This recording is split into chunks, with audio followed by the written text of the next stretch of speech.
सच्चे मायने में राष्ट्र पुरुष, मार्गदर्शक, एक महान वैज्ञानिक, दार्शनिक, सच्चा देशभक्त और ना जाने कितनी उपाधियों से सम्मानित डॉक्टर एपीजे अब्दुल कलाम सही मायनों में भारत रत्न थे और सबसे बढ़कर एक अच्छे इंसान, जिन्होंने जमीन से जुड़े रहकर जनता के राष्ट्रपति के रूप में लोगों के दिलों में अपनी खास जगह बनाई। एक ऐसा इंसान जो बच्चों, युवाओं और बुजुर्गों सभी के बीच लोकप्रिय थे। देश का हर बच्चा, युवा उन्हें अपना आदर्श मानता था। डॉक्टर कलाम ने देश के सशक्तिकरण और निर्माण में अतुलनीय योगदान दिया। उन्होंने अपनी कुशलता से इसरो को नई ऊंचाइयों तक पहुंचाया। ये कलाम ही थे जिन्होंने भारतीय अंतरिक्ष अनुसंधान संगठन को आधुनिक तकनीकों से परिचित कराया। तभी तो आज इसरो दुनिया की प्रमुख अंतरिक्ष एजेंसियों में अग्रणी भूमिका निभा रहा है। आज भारत कम खर्चे पर अच्छे से अच्छे अंतरिक्ष अभियानों को सफलतापूर्वक अंजाम दे रहा है, तो इसमें कलाम की भूमिका को नजरअंदाज नहीं किया जा सकता। यही नहीं, आज अगर हम अपनी जमीन से हवा में मार करने वाले मिसाइल, टैंक भेदी मिसाइल और री-एंट्री एक्सपेरिमेंट लॉन्च व्हीकल यानी रैक्स मिसाइलों की वजह से खुद को सुरक्षित महसूस करते हैं, तो इसमें सबसे महत्वपूर्ण योगदान missile man doctor Abdul Kalam का ही है। 1962 में भारतीय अंतरिक्ष अनुसंधान संगठन से जुड़ने के बाद डॉक्टर कलाम अपनी कड़ी मेहनत, सूझबूझ और आसमान छू लेने वाली लगन और सपनों से सफलतापूर्वक कई उपग्रह प्रक्षेपण परियोजनाओं में महत्वपूर्ण भूमिका निभाई। बतौर परियोजना निदेशक उन्होंने भारत का पहला स्वदेशी तकनीक से बना उपग्रह SLV-3 को बनाने में अहम भूमिका निभाई। इस लॉन्चर की मदद से जुलाई 1980 में रोहिणी उपग्रह को पृथ्वी की कक्षा में स्थापित किया गया। डॉक्टर कलाम ने कई साल इसरो में परियोजना निदेशक के रूप में भारत के अंतरिक्ष कार्यक्रम को काफी आगे बढ़ाया। देश में मिसाइल निर्माण और मिसाइल कार्यक्रम में डॉक्टर अब्दुल कलाम की भूमिका बेहद ही महत्वपूर्ण है। उनकी अगुवाई में ही अग्नि और पृथ्वी जैसी स्वदेशी तकनीक से बनी मिसाइलें तैयार हुई। डॉक्टर अब्दुल कलाम ने ही 1980 के दशक में integrated guided missile development program को डिजाइन किया, जिसकी मदद से पृथ्वी, अग्नि, त्रिशूल, आकाश, नाग समेत कई ताकतवर मिसाइलें बनी। देश की पहली मिसाइल पृथ्वी डॉक्टर कलाम की देखरेख में ही बनी थी। इन मिसाइलों की सफलता ने डॉक्टर एपीजे अब्दुल कलाम को मिसाइल मैन के नाम से लोकप्रिय बना दिया।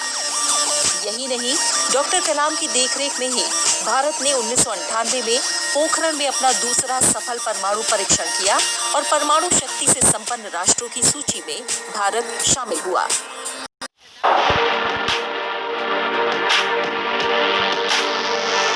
सपने वो नहीं जो आप नींद में देखें, सपने वो हैं जो आपको नींद ही नहीं आने देते।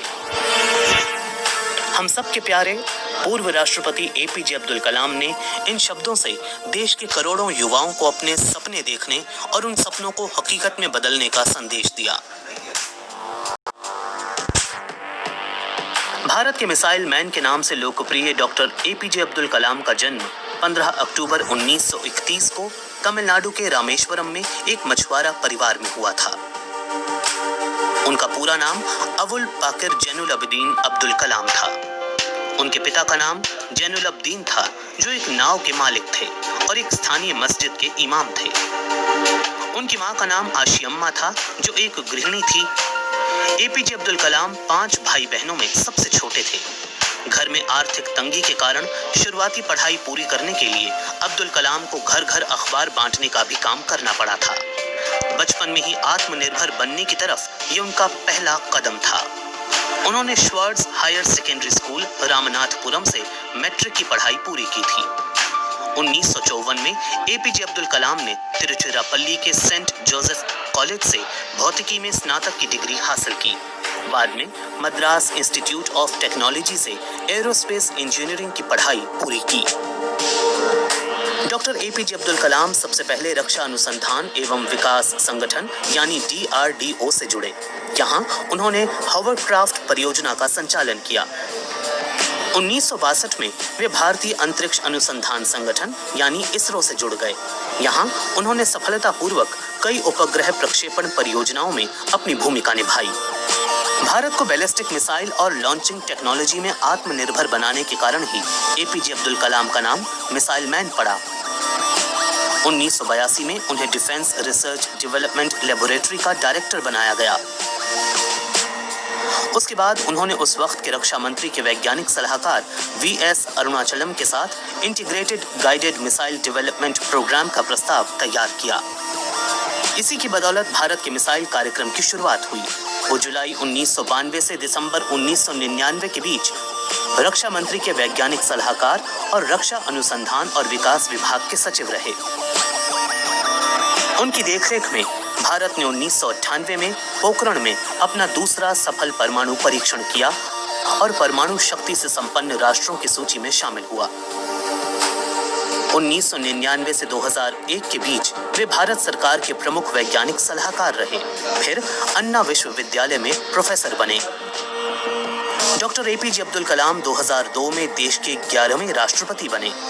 वे इस पद पर 25 जुलाई 2002 से 25 जुलाई 2007 तक रहे।